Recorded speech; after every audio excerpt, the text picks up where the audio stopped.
The MBA admissions landscape continues to shift. At the start of the year, more than ever, you MBA candidates want to know, are applications to the top business schools up or are they down? Will round two be even more competitive?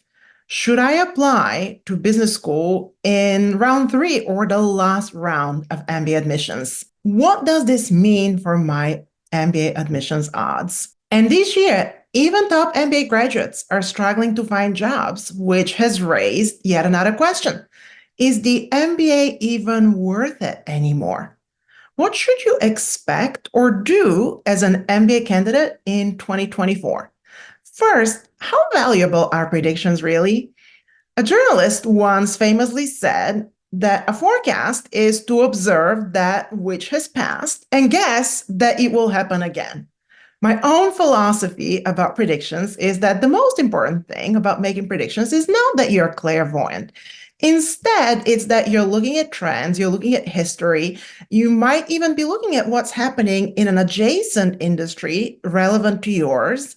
And this helps you come up with ideas about what might happen and how it might impact you in the MBA application process. Or, as a famous investor once put it, in a crowded room, you only have to see an inch above everyone else to notice things others will miss, which is exactly what we'll do together with you in this video. I will discuss the key trends emerging in MBA admissions right now, what we know about the MBA application volumes to the top MBA programs, and what should you do about all of it. Now, first, let's just recap what we know for a fact from the last MBA admission cycle, the 22-23 one.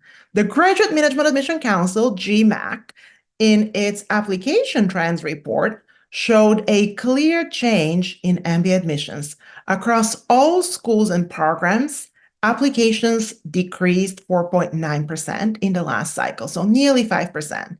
Many top MBA programs saw a decrease in applications, including many of the top 15 schools. However, it wasn't all about declines. Flexible MBA programs bucked the trend by reporting growth. So this shows that MBA applicants' preferences and priorities are also changing. The top schools to their full-time MBA programs saw declines ranging from just over 1% at Harvard and a similarly small decline at Wharton to more than 10% at some other schools. But did this make it easier to get into a top MBA program? It takes just one look at the data from the most recent MBA admission cycle to know that this was not the case. At Harvard Business School, where applications went down 1.4%, the median GMAT score set a new record of 740. And that is an increase of 10 points versus previous cycles. At Columbia Business School, if we were to look at another example, where applications went down 4.6%, the newly enrolled class was actually larger and the average GMAT went up by 1 point. But what about this year? What about the current cycle? There is so much noise out there. In December, we started getting indications that MBA applications may have gone up in round one. When speaking with prospective students and welcoming new admits, Booth and Kellogg in particular mentioned significant increases in applications. But let's not forget, last year, some schools were also saying the same thing mid-cycle.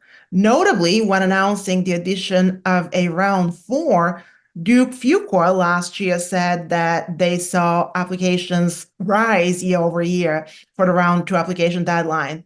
But once the dust settled and the overall volumes were reported, applications at Duke were down. So the reality is that we can't be sure if applications are up or down in the current 23-24 admission cycle.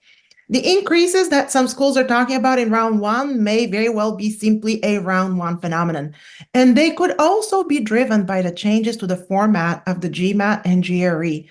Changes to the tests are known to pull demand forward where applicants flock to take the exam that they have some familiarity with. I would argue that the current business school admissions landscape still presents an opportunity. It may still be the kind of environment where strong candidates will have stronger odds at higher ranked schools.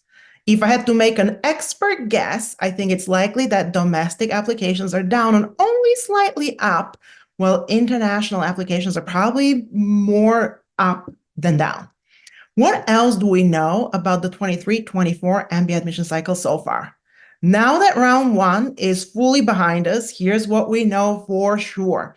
As always, the candidates who got admitted in round one were still the strongest ones. There were plenty of 760 and 780 GMATs that didn't even get an admissions interview invite or ultimately got denied. So despite what may be going on with application volumes, one thing remains unchanged. To get admitted to a highly selective program, you must be a strong candidate, both competitive and compelling. Even though there are fewer applications, the quality of the applicant pool is possibly even higher. I have certainly experienced years like this in my time as Dean of MBA Admissions.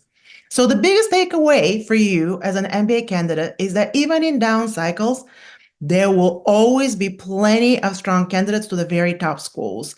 Their admit rate might go up a bit because the denominator becomes smaller, but the numerator will always consist of MBA candidates who meet the demanding admission standards. Now, will round three be different this year? Round three, or any of the last rounds of admission, has really been a truly great option. But round three has always been an option for exceptional candidates, for candidates who have put in the work to create a strong application. This year, there might be even more exceptions. But there is a lot you need to keep in mind and account for as a round three candidate. Your biggest challenge as a round three candidate is going to be to prove that your application is not rushed or desperate. So if you're considering round three, watch the video about how to increase your MBA admissions odds in that most challenging round. Now, if you're aiming for round one in fall 2024, what should you be doing right now? What's the most important thing for you to focus on? Without any doubt, you have to prioritize preparing for the test, the GMAT or the GRE. You have to prioritize researching and engaging with your schools. But there's something else that is even more important, as it can make or break your MBA story. The number one thing to do is bolster your leadership track record, that habit of leadership that Harvard Business School talks about. What does MBA leadership track record even mean? It means you need to have been part of something bigger than yourself. So here are some examples of what some of my most successful candidates have done in the past before the round one deadline. One successful quadruple admit organized a 5K run and fundraised for Asian businesses during the pandemic. A number of candidates joined organizations such as iMentor. One began providing translation services for immigrants. Someone else organized a tree planting drive. A number of MBA candidates joined employee resource groups at their employers, and some of the most driven ones even took on leadership roles at these organizations. As you can see, these are all activities that are not exceedingly difficult to put into action. Now, when I discuss this with MBA candidates, they very often worry that engaging in something new the year when you apply is going to be viewed negatively by MBA admissions, that they're going to think that you're doing this just for the sake of your MBA application. I understand this concern, but it's not something that should stop you from taking action. Getting involved a few months before applying can still help demonstrate leadership skills in your resume and in your MBA admissions essays. So hopefully now you're better prepared for whatever the next stage of the MBA admissions race is for you. In one of the next videos, I will discuss specifically the implications for international candidates. So definitely subscribe to this channel so you never miss an important trend that's going to impact your MBA admissions odds.